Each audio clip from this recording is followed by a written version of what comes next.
আমি একটা ঘটনা বলি। আমার ছোট ভাই ডক্টর নোবেল, তার এক ফ্রেন্ডের, তার নামটা রিভিল করছিলাম, ঘটনাটা জাস্ট এক্সাম্পল, খুব ভালো কাজ করে। তাদের যখন প্রপ পরীক্ষা হয়, বগুড়া মেডিকেল কলেজে যখন প্রপ পরীক্ষা হয়,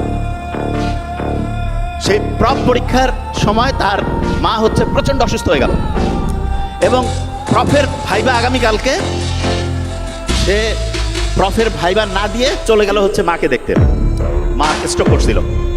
তা খুব ভালো ছেলে ছিল, স্যারেরা খুব দয়া করে তাকে বলছে ঠিক আছে তুমি অন্য যে আরেকটা যে রয়েছে গ্রুপ তার সাথে ভাইবা দাও। ভাইবা দিয়ে সে পাশও করলো। ইন্টার্নশিপে যখন ঢুকবে, এই ইন্টার্নশিপে আমরা যাওয়ার সময় দেখা যায় না কাগজপত্র জোগাড়পাতি করে জমা দিতে হয়, ওই সময় তার মার রিকারেন্ট স্ট্রোক হলো এবং ফ্যামিলিতে তার বড় ভাই অন্যরা হচ্ছে ঢাকায় থাকে আর তার মা গ্রামে ছিল। সে তার মায়ের সাথে 24টা ঘন্টা, 7টা দিন, 1টা মাস, 1.5টা মাস সব সময় মায়ের টেক কেয়ার করছে। সত্যি কথা বলছি, কেউ যদি পার্সোনালি জিজ্ঞেস করে নামও বলে দিয়ে পারে, জাস্ট সবার সামনে নাম বলছিলাম। 1.5 মাস পরে যখন ডিরেক্টর স্যারের কাছে গিয়েছে যে স্যার আমার এরকম হয়েছে, মা এরকম অসুস্থ ছিল, এই ঘটনা, আমাকে জয়েন নেন। ডিরেক্টর স্যার বলছে তুমি ট্রেন মিস করছো, 6 মাস পরে আসো। তার মানে পরে যারা সাপ্লিমেন্ট গ্রুপ তারা কি করবে বেচারা। যদিও ডিরেক্টর স্যার এক্ষেত্রে হয়তো বা একটু মানবিকতা দেখালে হয়তো বা, যাই হোক, কিন্তু আল্লাহর প্ল্যান দেখেন কি করে। তারপরে সে আবার মায়ের সাথে হচ্ছে যে সেবায় সে নিয়োজিত হয়ে গেল। 6 মাস পরে সাপ্লি যে গ্রুপ ছিল তাদের সাথে জয়েন করলো।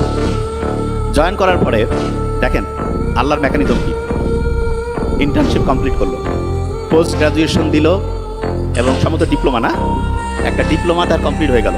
বিসিএস হচ্ছে না, লাস্ট কোন বিসিএসটা হলো ভাই? 48 বিসিএসে সম্ভবত জয়েন দেয়নি ইনশাল্লাহ, এবং তারপরে 2-3টা বিসিএস একসাথে হয়ে বসে আছে, তার জয়েন হয়ে যাবে। তা আমি নোবেলকে বললাম যে ভাই তোমাদের ব্যাচের সবার স্ট্যাটিস্টিক্সটা কি? তো বললো যে আমাদের ব্যাচের পোস্ট গ্রাজুয়েশন একটা ডিপ্লোমা কমপ্লিট হয়েছে এবং বিসিএস হয়েছে, সম্ভবত সে আর কেউ আছে? নোবডি। আল্লাহ যে আছে এবং মা বাবার সেবা করলে, মা বাবার সাথে সময় কাটালে কিয়ামতে ওই সময় কি পাবো সেটা তো পাবোই, কিন্তু দুনিয়াতে যে তা পাওয়া যায়, নোবেলদের ব্যাচের ডক্টর তো তার একটা অসাধারণ এক্সাম্পল। গা কাটা দিয়ে উঠে না? আমার তো গা কাটা দিয়ে উঠতেছে।